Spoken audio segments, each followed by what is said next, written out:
I Secure, der arbejder vi med tryghed og med sikkerhed. Og sidste gang, der fortalte jeg om, hvad du skal gøre, hvis du falder uden dørs eller på anden måde får brug for akut hjælp. Det kan du se lidt mere om på linket her.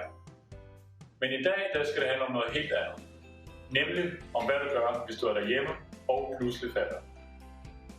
Det forholder sig nemlig sådan i Danmark, at mange mennesker, både ældre og yngre, kan falde, uden at de når at trykke på deres nødkald.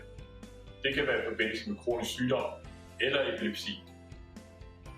Til dette, der har vi i Secure udviklet sådan et nødkald. I nødkaldet er der indbygget en faldsensor, og det fungerer på den måde, at når du falder, så aktiveres den automatisk. Det betyder, at du ikke skal trykke på noget som helst. Faldalarmen vil sende en signal til Secure, hvor vi kan se, at du er faldet, og vigtigst af alt vil vi kunne se, hvem du er og hvor du er. På denne måde kan vi meget hurtigt rekvirere hjælp, og så ved ambulancen præcis, hvor de skal køre hen. Næste gang, der vil jeg fortælle dig om, hvad du skal gøre for at sikre dit hjem mod brandskader og mod tyveri.